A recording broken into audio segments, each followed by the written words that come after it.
በህይወቴ ትልቅ ተጽዕኖ ያሳደረብኝ ወቅት በከባድ ዕዳ ውስጥ የነበርኩበት ጊዜ ነበር። ዕዳዬን ለመክፈል ብቸኛው መንገድ የጌጣጌጥ መሸጫ ሱቅ መዝረፍ እንደሆነ አምን ነበር።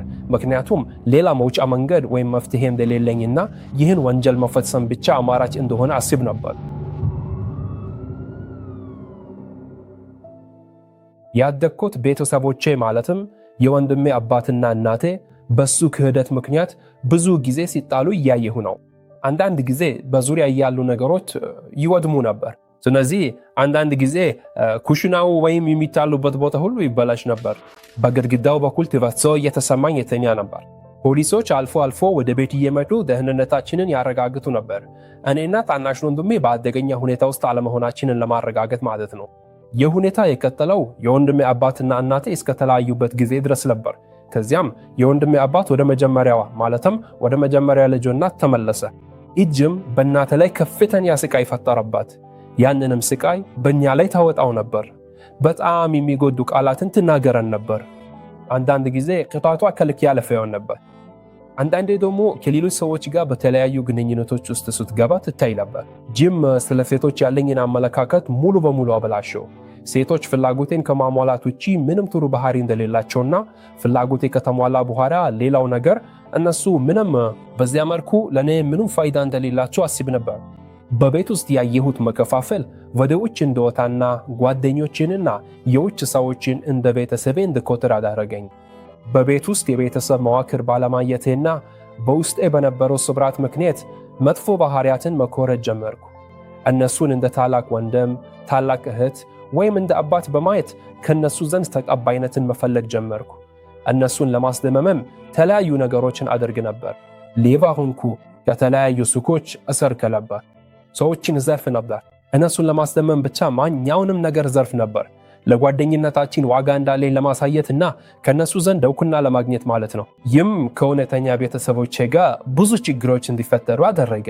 ከትምህርት ቤት ተባረርኩ። ይህም በመጨረሻ እንደ ስጋት ያሉ ብዙ ነገሮችን አመጣብኝ። ጓደኞቼ ደካማ ሆኜ እንዳያዩኝ ስለፈለኩ ከፍተኛ የደህንነት ስጋትን ፈጠረብኝ። እውነተኛ ማንነቴን እንዲያውቁብኝ አልፈልግም ነበር። በመጨረሻም በዚህ አካባቢ ሳድግ ብዙ የስነ ልቦና ጠባሳዎችና ችግሮችን አስከተለብኝ። ለብዙ ዓመታት እንቅልፍ አልባ ሌሊቶችን አሳልፌያለሁ። በህልሜም አንድ ምናባዊ ጓደኛ ወይም ሰዎችን እንድጠላና ከመንዲስ ሲነገረኝ እታየኝ ነበር። በጥቁር ምስሎች የተሳደድኩ ስወጋ ወይም ከገደል ላይ ስዘልና ስወድቅ በህልሜ አያለሁ። እንዲሁም ወደ ጭፈራ ቤቶች የመሄድ ልምድ አመጣሁ። ቅዳሜ ምሽት ለጭፈራ ከወጣሁ እሁድ ከሰዓት ነበር ወደ ቤት የምመለሰው። ቤት ስደርስ በቀጥታ ለመተኛት እንድችል ራሴን በጣም ለማድከም መሞክር ነበር፣ ወይም ደግሞ የሚከሰቱትን የእንቅልፍ መዛባት ወይም የእንቅልፍ ችግሮችን ለማስወገድ በቀን ውስጥ እተኛ ነበር። ለብዙ ዓመታት ራሴን የማጥፋት ሀሳቦች ነበሩብኝ። ወደ አእምሮዬ ይመጣ የነበረው ብቸኛው መፍትሄ ህይወቴን ማጥፋት ብቻ ነበር። ሞክሬ ነበር። ከዚህ ቀደም ጥቂት ጊዜያት ሙከራ አድርጌ ነበር። ለምሳሌ ክብሪት ይዤ ራሴን አቃጥል ነበር። በትምህርት ቤቴ ወይም በረጅም ህንፃ ላይ ወጥቼ ራሴን ከላይ ስለመወርወር የማስባቸው ጊዜያት ነበሩ።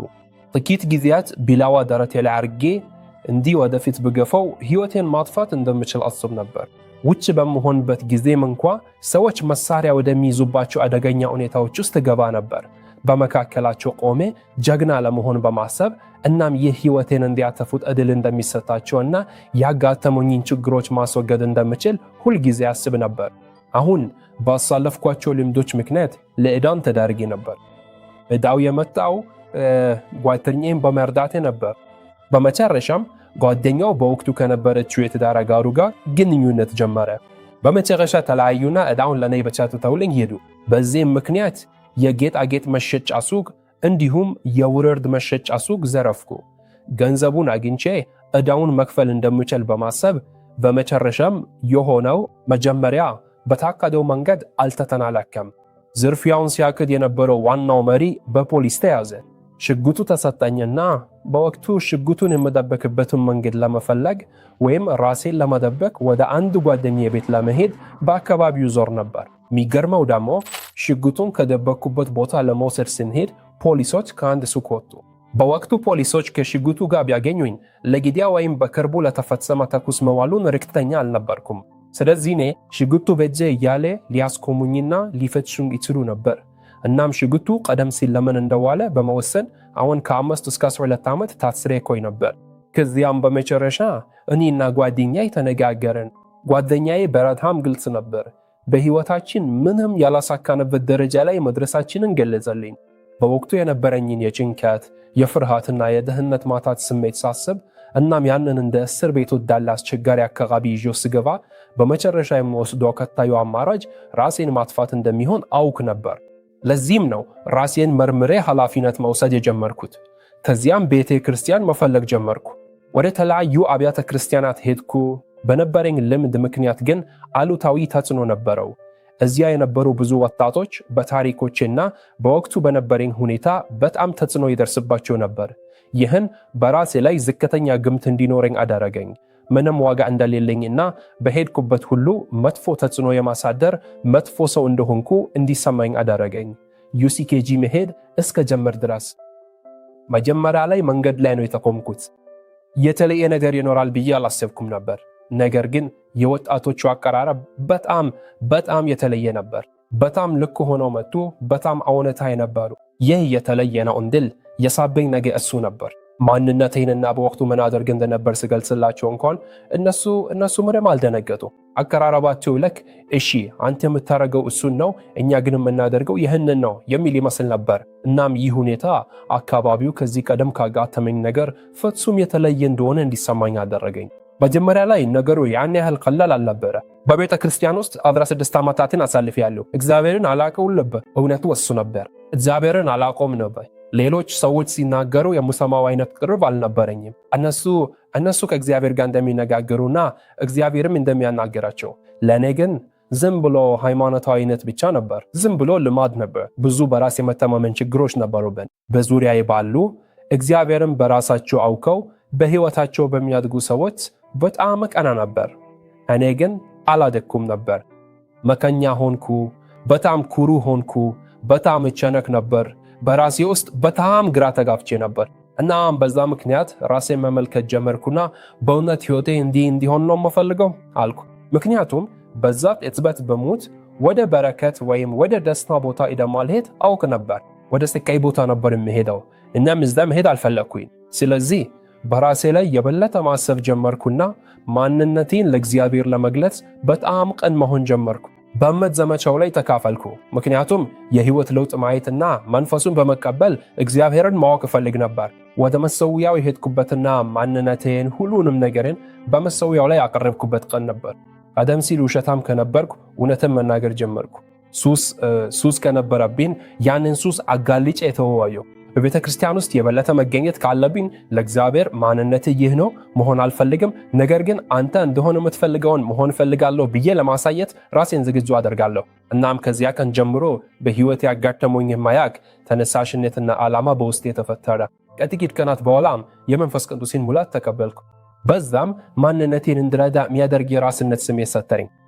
ደስታን፣ ሰላምና ያሰብኩት ማንኛውም ነገር እንደሚሳካ ሚያምን ጽኑ እምነት ሰጠኝ። መንፈስ ቅዱስ ፋይናንሴን እስከመራው ድረስ በሙያው በኩ ያልሆንኩበትን ስራ እንኳ እየሰራው ነው። በችሎታ የክልል ውስጥ የሌሉ ፕሮጀክቶችና እቅዶች ውስጥ እንድሳተፍ በሮን ከፍቶልኛልና አነሳስቶኛል።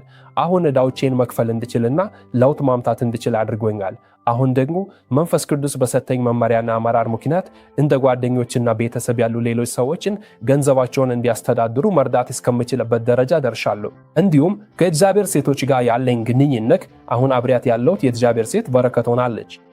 ይህ የመንፈስ ቅዱስ ማስረጃ የሆነበት ምክንያት በአጠቃላይ ለሴቶች ያለኝ አመለካከት ሙሉ በሙሉ ስለተለወጠ ነው። እንደ ቁሳቁስ ወይም እንደ ስጋ ቆራጭ ከማየት ይልቅ እንደ ሴቶች፣ እንደ ነፍሳት እንክብካቤ እንደሚገባቸውና ሊከበሩ እንደሚገባቸው አርጊያያቸዋለሁ። በጄፍ ላይ ያየሁት አንድ ነገር በጣም ማራኪ መሆኑ ነው። ስለዚህ ጨዋታን እንዴት መያዝ እንዳለበት ያውቅ ነበር። በውስጡ ያለውን አቅም በእውነት ማየት ይችል ነበር። ማለትም እግዚአብሔር እንዲለውጦ ከፈቀደለት እግዚአብሔር በእውነት ሊያደርገው የሚችለውን ሰው እና ያየሁት ነገር ነው። እናም እሺ ለዚህኛው ትኩረት እሰጣለሁ አልኩኝ። ምክንያቱም እሱ ራሱን ከማየቱ በፊት እንኳን እኔ በእግዚአብሔር ዓይን አየው ነበር። አስታውሳለሁ መጀመሪያ ላይ ጓደኛሞች ነበርን።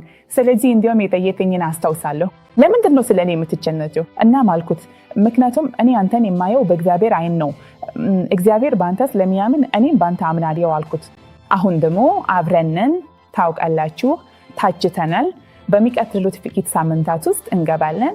እናም በእርግጠኝነት በድሮ ጄፍ እና አሁን የእግዚአብሔር ሰው በሆነው ጄፍ መካከል ያለውን ልዩነት ማየት እችላለሁ። በራሱ ይተማመናል። ወዴት እንደሚሄድ ግልጽ የሆነ የአቅጣጫ ስሜት አለ። ነገሮች የሚያይበት መንገድ የተለየ ነው። ሰዎችን የሚይዝበት መንገድ በጣም የተለየ ነው። ያንን በእሱ ማየት እችላለሁ፣ ምስክር መሆን እችላለሁ እና መናገር እችላለሁ። እሱ በእውነት የእግዚአብሔር ሰው ነው። ሰላም አሊ። የጎዱኙን ይቅር ብያለሁ። እኔና ባለቤቴ እግዚአብሔር ለማገልገል የምናደርገውን የወደፊት ጊዜ በጉጉት ለመጠበቅ በጣም ጓጉቻለሁ እና አሁን በጣም ጓጉቻለሁ።